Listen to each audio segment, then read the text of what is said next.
Hello everyone, welcome to my channel HD Orion. We are studying accountancy for class 12th from T.S. Gerewal's textbook, chapter 8, company accounts, issue of debentures. और अभी हम पढ़ेंगे issue of debentures as collateral security. So company bank से loan लेती है, company bank से loan लेती है और कुछ एसेट्स मॉर्गेज करती है।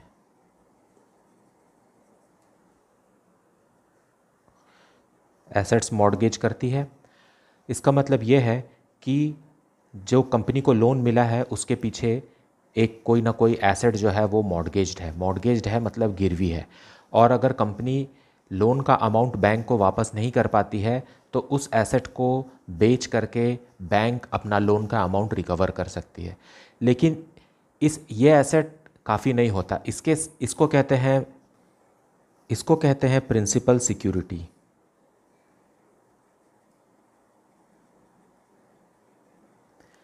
ये जो भी एसेट है, ये एसेट बिल्डिंग हो सकता है, लैंड हो सकता है, फैक्ट्री हो सकती है, कोई भी एसेट हो सकती है जिसको कंपनी ने मॉर्गेज रखा और बदले में लोन लिया, और ये जो है ये प्रिंसिपल सिक्योरिटी कहलाता है। लेकिन इसके अलावा भी कंपनी कुछ और भी चीज़ें बैंक को उनकी सुविधा के लिए देती है, इसे कहते हैं एडिशनल सिक्योरिटी।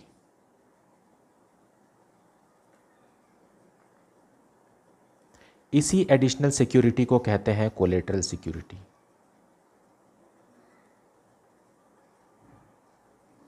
इसका मतलब यह है कि कंपनी ने बैंक से लोन ले लिया, और अगर ऐसा होता है कि कंपनी बैंक का लोन वापस नहीं कर पाती है समय आने पर, तो बैंक इस एसेट को सेल करेगी और इससे जो अमाउंट रियलाइज़ होगा उससे बैंक लोन को मेकअप करेगी। ना केवल बैंक लोन प्लस इसका इंटरेस्ट को भी बैंक जो है वो मेकअप करेगी। लेकिन अगर ये एसेट काफ़ी नहीं है बैंक लोन और इंटरेस्ट को पूरा करने के लिए, तब वो जा करके एडिशनल सिक्योरिटी की तरफ ध्यान देगी और फिर इससे अमाउंट रियलाइज़ करके अपने बैंक लोन को रिकवर करेगी। और जब कंपनी बैंक लोन को वापस कर देती है तो ये जो एसेट होता है ये फ्री चार्ज हो जाता है। ये एसेट के पेपर्स और इस एसेट्स का अधिकार कंपनी के पास वापस दे दिया जाता है बैंक के द्वारा। उसी तरीके से कोलेटरल सिक्योरिटी भी कंपनी को वापस मिल जाती है। यहाँ पर हम कोलेटरल सिक्योरिटी डिबेंचर्स की बात कर रहे हैं। सो कंपनी डिबेंचर्स को इशू करती है as a collateral security to bank to protect और to get a loan from the bank. और जब ये लोन का अमाउंट वापस कर देती है तो मेन जो प्रिंसिपल सिक्योरिटी है इसके पेपर्स भी कंपनी को वापस मिल जाते हैं, और साथ में जो कोलेटरल सिक्योरिटी के रूप में डिबेंचर्स कंपनी ने इशू किए थे बैंक को, वो भी बैंक कंपनी को वापस दे देती है।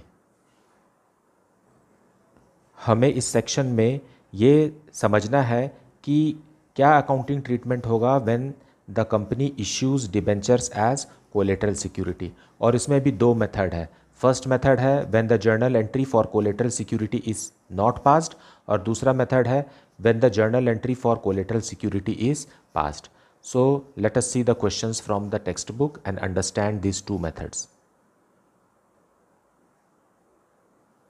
So questions from the textbook.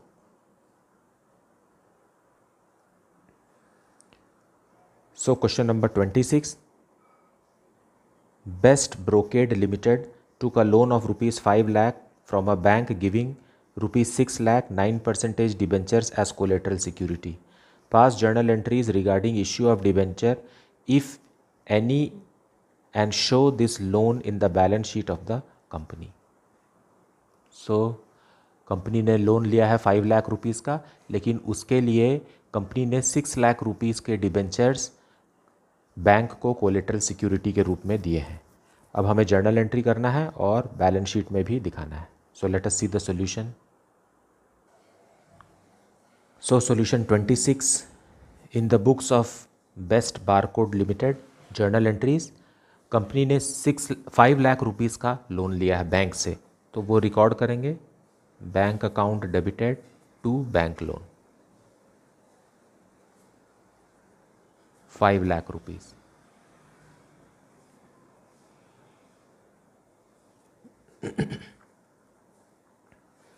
being loaned from bank against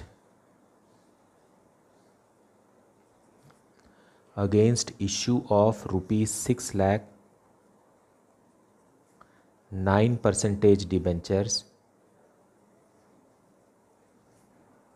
as collateral security.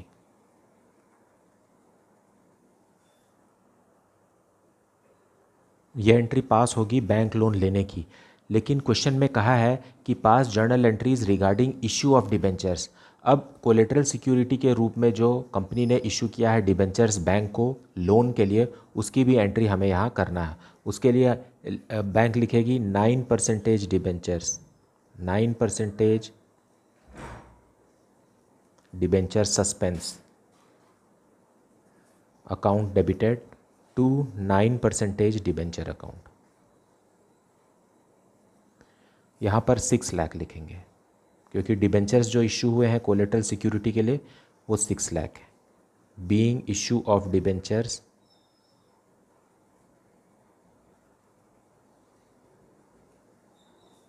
As collateral security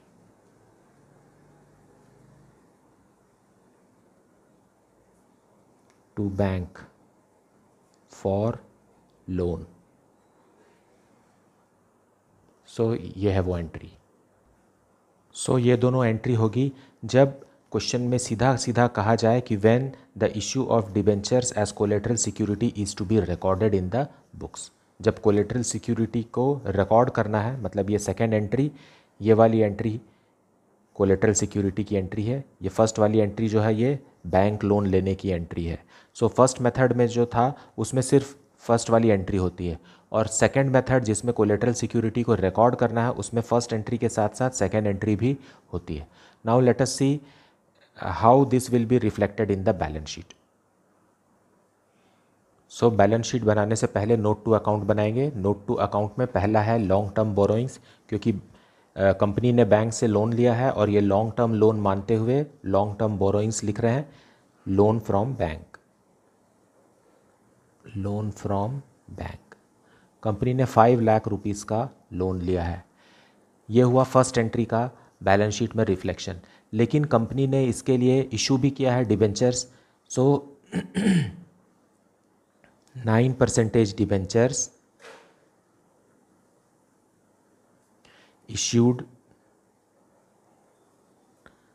as collateral security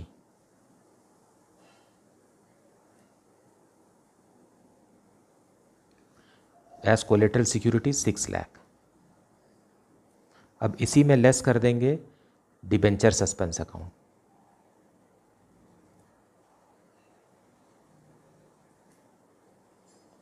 6 lakh. As a result बाहर कुछ भी नहीं दिखेगा। लेकिन अगर हम पूरा बैलेंस शीट बनाएं तो उसमें नोट टू अकाउंट्स 2 पॉइंट भी बनेगा जो कैश एंड कैश इक्विवेलेंट है।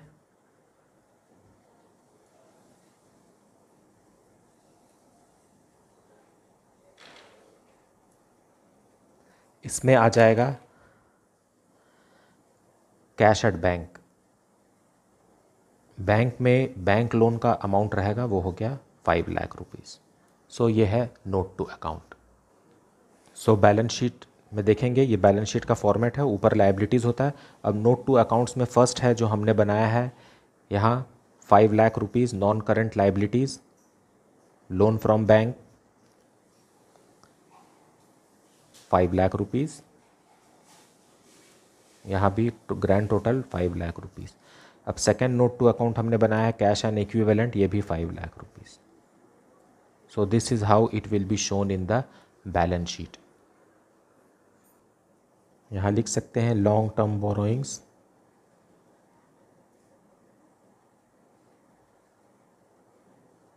और यहाँ cash and cash equivalent.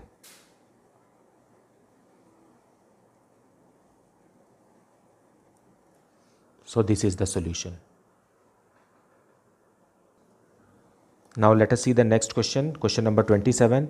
A company took a loan of rupees 4 lakh from Bandhan Bank Limited and issued 8% debentures of rupees 4 lakh as collateral security. Explain how will the issue of debentures be dealt with in the books of the company.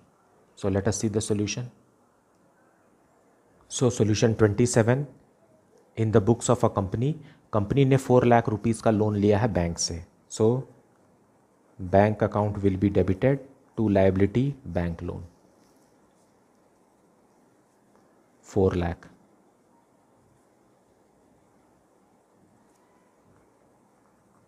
Being amount loaned from bank.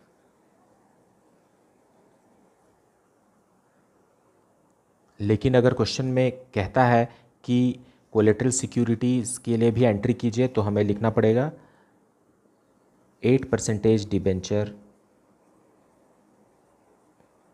Suspense. देखिए यहाँ ये debit balance दिखा रहा है to 8% debenture और debenture जो है वो क्रेडिट बैलेंस दिखा रहा है. यहाँ पर कोलेटरल सिक्योरिटी और बैंक लोन का अमाउंट दोनों सेम है. Being issue of 8% debentures as collateral security.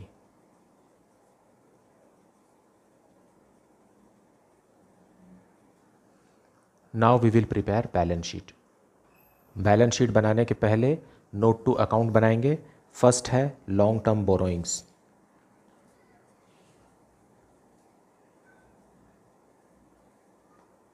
Long term borrowings में आएगा loan from bank. Loan from bank 4 lakh. फिर इसमें आ जाएगा 8% debentures as collateral security.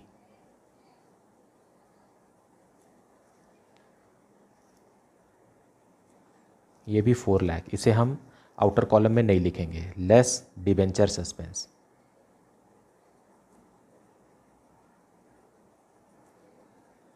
Four lakh debenture suspense क्योंकि डेबिट बैलेंस था इसलिए उसे यहाँ माइनस करके नलीफाई कर दिया. बाहर वाले कॉलम में कुछ भी नहीं आएगा. और सेकेंड नोट्स टू अकाउंट बनेगा करंट एसेट्स का कैश एंड कैश इक्विवेलेंट.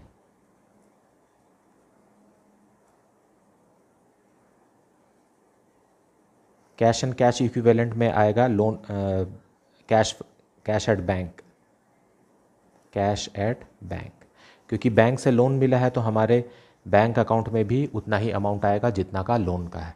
अब इसी को हम बैलेंस शीट में फीड करेंगे. ये बैलेंस शीट का फॉर्मेट है. पहले लाइबिलिटीज़ है. नॉन करंट लाइबिलिटीज़ में आ जाएगा लॉन्ग टर्म बोरोइंग्स.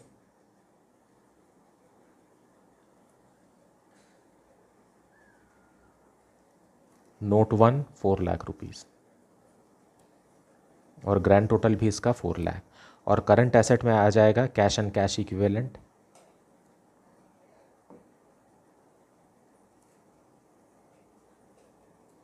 यहाँ भी 4 लाख. इसका भी ग्रैंड टोटल 4 लाख. ये note to account to 4 lakh. This is the grand total. So this is how the solution is to be prepared. आप चाहें तो सिर्फ लाइबिलिटी साइड को ही दिखा सकते हैं. ज़रूरी नहीं है कैश एंड कैश इक्विवेलेंट दिखाना. लेकिन ऐसा देखने से हमें समझ में आता है कि एसेट्स और लाइबिलिटीज़ बराबर हैं क्योंकि लोन मिला है तो जहाँ लाइबिलिटी बढ़ रही है वहाँ पर एसेट्स भी बढ़ रहा है. Now let us move on to next question. Now next question, question number 28. X Limited took a loan of rupees 3 lakh from IDBI Bank. The bank issued 4,009% debentures of rupees 100 each as a collateral security for the same. Show how these items will be presented in balance sheet of the company. X Limited ने 3 lakh rupees का loan लिया है bank से और इसके लिए company ने 4 lakh rupees के 9% डिबेंचर्स कोलेटरल सिक्योरिटी के रूप में दिए हैं.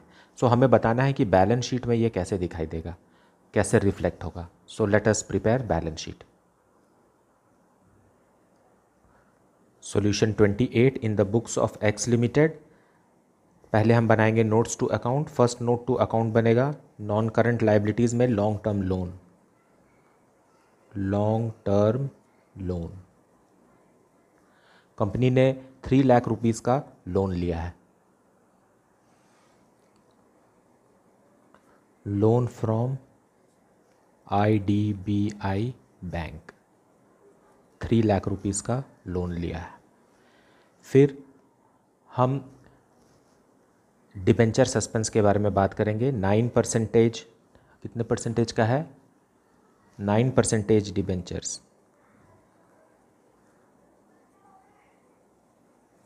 Of ₹100 each.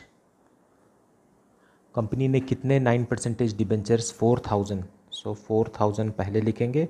4000 9% debentures of ₹100 each as collateral security.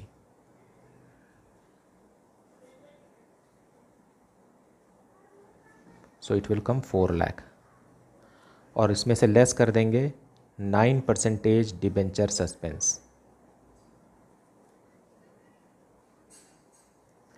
क्योंकि डिबेंचर अकाउंट तो क्रेडिट बैलेंस होता है और डिबेंचर सस्पेंस जो होता है वो डेबिट बैलेंस। तो ये आपस में नलीफाई कर लेंगे, न्यूट्रल हो गया और बाहर कुछ भी नहीं आएगा। अब उसी तरीके से सेकंड नोट्स टू अकाउंट में हम बनाएंगे cash at bank. Cash at bank में भी अमाउंट आएगा 3 लाख रुपीस। अब इसे ही बैलेंस शीट में शो करेंगे। ये बैलेंस शीट का फॉर्मेट है, so let us write it here. Long term loan notes to account 1 में है 3 लाख रुपीस, यहाँ भी 3 लाख। आप चाहें तो यहीं तक आंसर बना सकते हैं, लेकिन एसेट में भी अगर बैंक दिखाना चाहें तो वो कैश एंड कैश इक्विवेलेंट में है। 3 लाख रुपीस बैंक में भी जमा हुआ क्योंकि हमने बैंक से लोन लिया था। So this is how the solution is to be prepared. Now let us see the next question on the topic. Question number 29। S Singh Limited obtained a loan of ₹5 lakh from State Bank of India at the rate of 10% per annum interest. The company issued ₹7,50,000 10% debentures of ₹100 each in favor of State Bank of India as collateral security. Pass necessary journal entries for the above transactions. First, when company decided not to record the issue of 10% debenture as collateral security. And second, when the company decided to record the issue of 10% debentures as collateral security. यहाँ company ने 5 lakh rupees का loan लिया है और उसके लिए 7,50,000 rupees के 10% debentures collateral security के रूप में जमा किए हैं।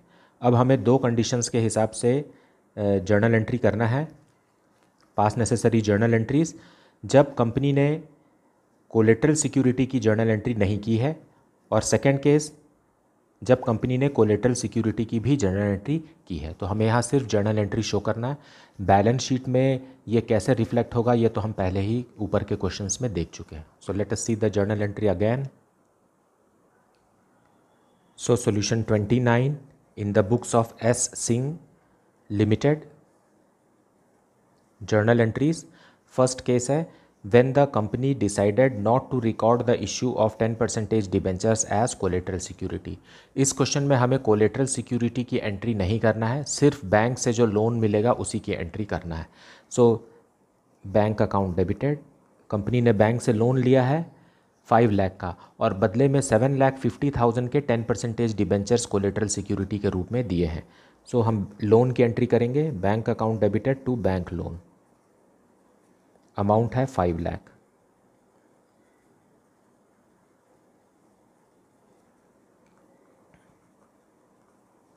Being amount loaned from bank against 7,500 10% debentures as collateral security।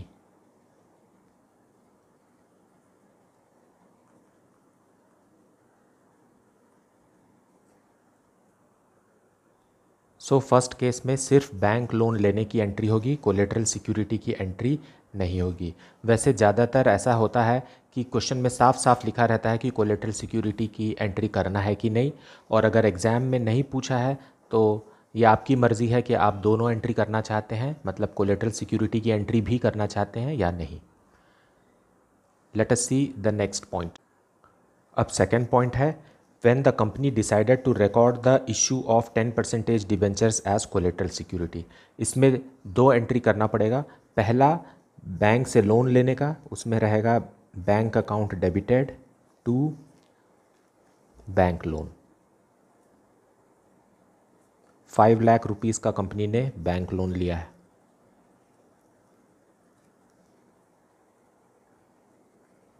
Being loan taken from bank against issue of 7500 10% debentures as collateral security।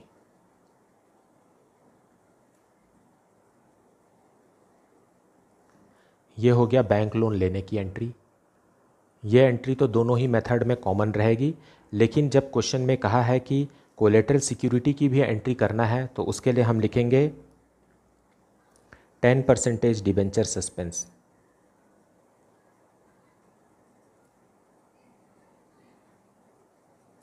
Account debited to 10% debenture account. Being issue of 7500 10% debentures as collateral security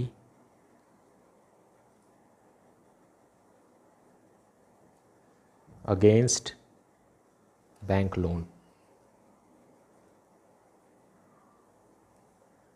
यहाँ at the rate of 100 भी है, सो 7500 debentures हैं और face value 100 है।